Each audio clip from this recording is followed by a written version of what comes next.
everyone, welcome back to the Internet Report, where we uncover what's working and what's breaking on the internet, and why. This week, we're talking about all things robotics and the advancements in networking that have powered the innovation in that space. We'll also unpack why smooth digital experiences are critical in the robotics industry. I'm Barry Collins, and I'll be hosting today with the amazing Mike Hicks, Principal Solutions Analyst at Cisco ThousandEyes. As always, we've included chapters in the episode description below, so you can skip ahead to the sections that are most interesting to you. And if you haven't already, we'd love you to take a moment to give us a follow over at Spotify, Apple Podcasts, or wherever you like to listen. From robotaxis to surgical robots, we've seen great advances in robotic technology. However, this wouldn't have been possible without advances in networking, would it, Mike?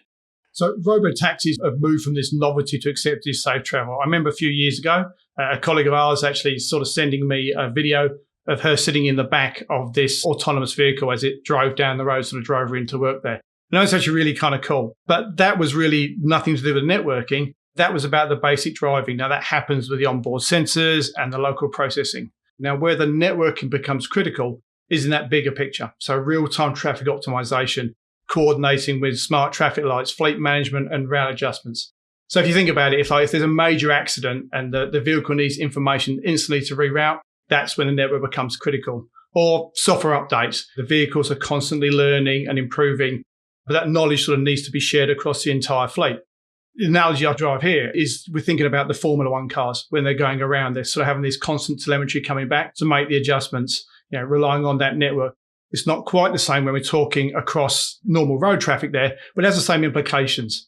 If we take that one stage further and you think about telesurgery. Now, these surgeons performing these procedures from thousands of miles away. So every hand movement absolutely must be transmitted instantly because the surgeon hands that they're not in the same building as the patient.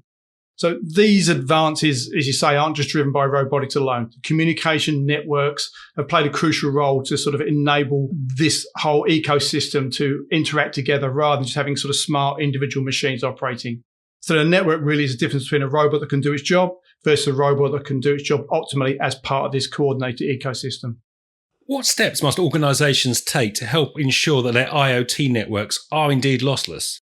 So the North Star characteristic is a lossless network, but it's really more about data fidelity and transmission. So ensuring that every bit of that critical information arrives exactly as intended.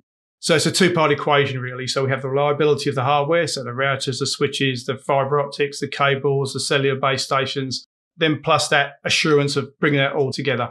So organizations need to orchestrate communications across a highly dynamic distributed environment. So we're not just talking about simple point-to-point connection, but managing multiple data flows, edge computing nodes, cloud services, all simultaneously. So the key to all of this really is to defining what success looks like. So instead of a traditional network metrics, robotics SLAs need to focus on that end-to-end service delivery. Can a surgical robot complete a procedure without network-related interruptions? Can a robotaxi fleet maintain optimal routing throughout the whole day? So it's about measuring the business outcome, not just the performance. This all comes back to this fidelity of the data transmission itself. It's not just about monitoring. It's about the need to automatically reroute the traffic, to activate fallback systems, or trigger graceful degradation modes. So before the robot knows there's a problem, rather than just alerting someone after service has actually failed. Tell us more about the impact of potential disruptions or outages in the robotic world. So network degradations can impact robots differently, and it's going to depend on design. All of these systems are going to be built for some sort of autonomous operation and have fallback modes, but network-dependent functions will still suffer. So not all these impacts are equal. Connectivity loss has lower impact, say, for drone delivery than for surgery, but both affect the trust and overall operational efficiency of this system. So ongoing acceptance and social license to operate these robots is contingent on consistent, reliable performance itself. So when the robots fail due to a network issue, it doesn't just affect that one task, it damages the public trust in the entire technology. Latency must be an important consideration in the world of robotics, especially when you talk about functions such as driverless cars or remote surgery. You have this concept of latency itself. We're talking about this data fidelity of stuff getting there in the time it's intended to. Remember, a lot of these systems are going to have some fallback. So it depends on which function is delayed. If I get information that's sort of delayed getting to me because of a network problem that's critical to redirect the car because there's roadworks in front, it might come too late. So I'm actually then already stuck in the roadworks and I can't then get out of that type of scenario there. So absolutely, latency has an impact, but it's going to be sort of functionally relevant to a particular task. It'd be remiss of all these people to design a system that if you lost the network connectivity, it just sort of goes completely down and fails. And this is when we talk about this graceful degradation, this graceful slowdown. I have to realize that I'm missing an important factor in terms of the data, and then I need to back off. But it isn't just about latency. I can have a systems designed, all right, I'm buffering the data, I'm doing prefetch of information, I'm constantly polling to understand the traffic signals that are ahead and that type of thing, so I can prefetch that data. So the latency becomes less critical in some senses over the actual fidelity of that data and sort of the integrity when it comes in.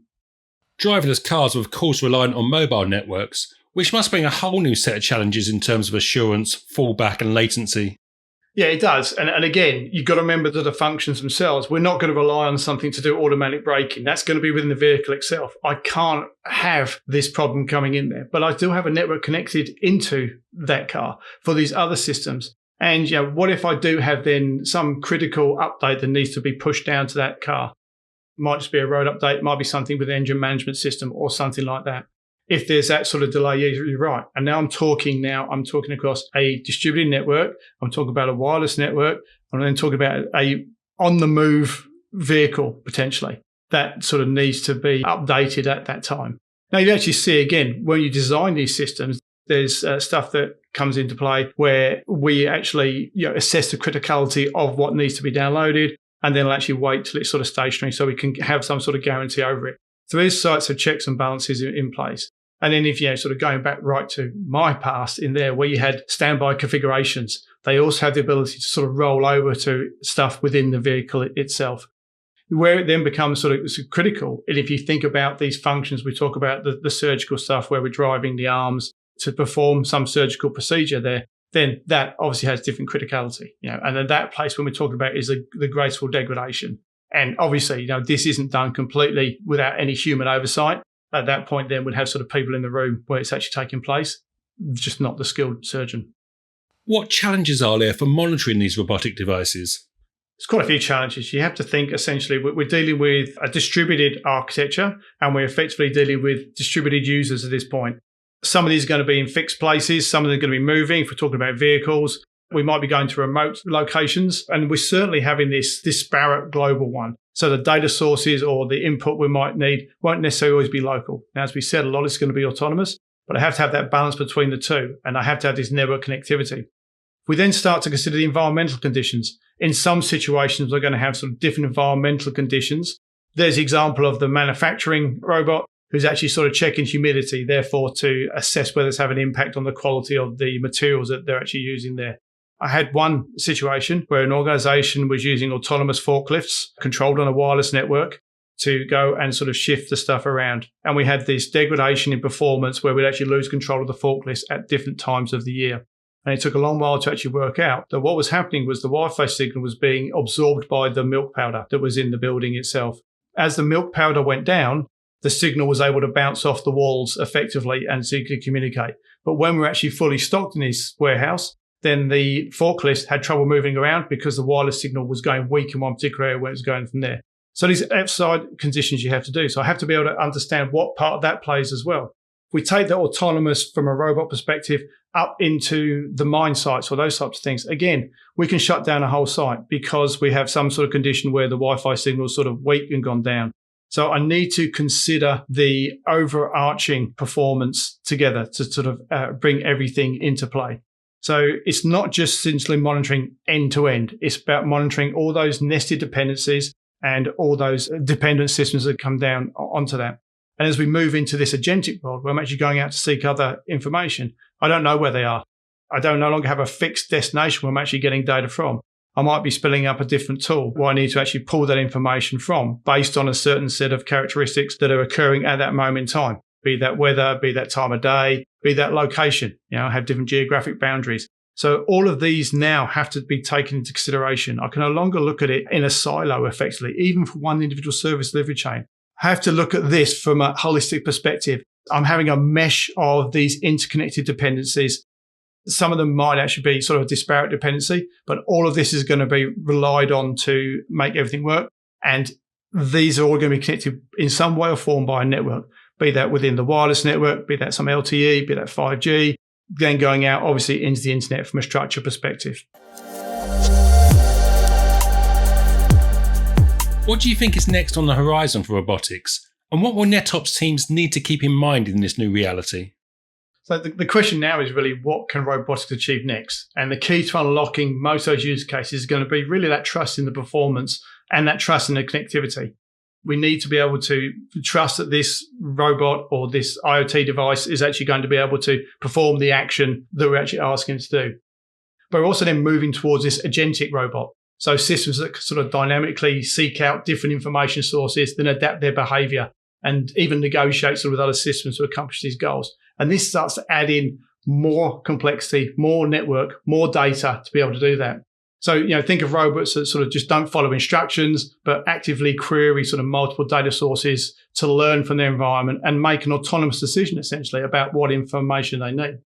So as an example of that, if you think of a manufacturing robot on an assembly line, so going through its processes, through its check, it notices a variation in incoming materials. Instead of just following its programmed responses, it's going to start to querying the supplier database to see if there's some sort of quality issue. Then it could check the weather data to see if humidity is impacting materials in its local site. And then cross-referencing production schedules, sort of determine if it needs to adjust its handling technique or alert quality control. So essentially at that point, it's become a proactive problem solver than just a task executor. And what that brings in from NetOps team is we now have, again, this more network interactions. I have, rather than just sending information down to a system, I have this duplex conversation going up, potentially to other third parties or different dependencies to make this system there. So NetOps teams need to think about this industrial IoT networks differently. These aren't just data networks anymore. They're mission critical systems to support these intelligent agents. If something goes down on them, it obviously can impact the entire production and ultimately the business's bottom line. The teams need to sort of really design for resilience, redundancy, rather than just pursuing zero failure scenarios. It's going to be about this graceful degradation and rapid recovery, understanding when something is starting to fail, be that at a functional level, or be that with a component, or be that even with some sort of data coming into it, and then being able to understand that's happening and then adjust around it.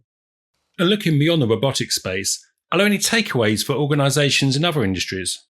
So these industrial IoT networks are becoming a significant underlying driver and enabler of advanced automation across all sectors. So in seeing that, organisations need to recognise that their network infrastructure isn't just supporting a traditional IT anymore. It's now supporting physical operations. And this convergence of digital and physical networks means that these failures are going to have real-world consequences beyond just system downtime. So we're now potentially not just impacting productivity, we're now impacting product as well. And the companies need to evaluate their current networking capabilities through this lens that they're mission critical operations rather than just data transmission. So we need to think about this service delivery as a chain. We need to think about this agentic environment as opposed to just connectivity and availability. And the investment in this network reliability and assurance isn't just an IT decision. We now sort of move this into a business continuity decision. Any final thoughts you want to leave us with, Mike? So the future's here and the technology is now reality, but only if we get those networking foundations right. We're sort of at an inflection point really where robotics technology has proven itself. It's capable of doing it, but it's going to depend on the trust of the invisible infrastructure, which is effectively that networking glue that holds everything together. That's only going to grow. And this is kind of really like sort of the inflection point of when we start to see businesses move and use the internet as their new WAN. And this had to build up as a level of trust so they could actually trust that the transmission medium they're actually putting their business on was reliable. We've now seen the same thing effectively within the robotics world or the IoT, the industrial IoT type of environment there. These robots have to be able to complete their tasks well and without disruption. So we've now moved from this connectivity. Do I trust my business data onto the network? To this point is, do I have the data fidelity to make sure the robot's going to be able to complete these tasks as we expect them to? So it's not about having the smartest robots themselves. It's sort of about having the robots going to work reliably every single time. And to be able to sort of do that, I need to be able to have an understanding essentially of how that network interaction is actually working. It's not just good enough to be able to have connectivity or availability. I need to be able to sort of expand that up into this understanding that the data I'm getting through across this network component is getting there in adequate time and is correct. And that's our show. Please give us a follow and leave us a review on your favourite podcast platform. We really appreciate it. And not only does this ensure you're in the know when a new episode is published, it also helps us to shape the show for you. You can follow us on LinkedIn or X at ThousandEyes or send questions and feedback to internetreport@thousandeyes.com. Until next time, goodbye.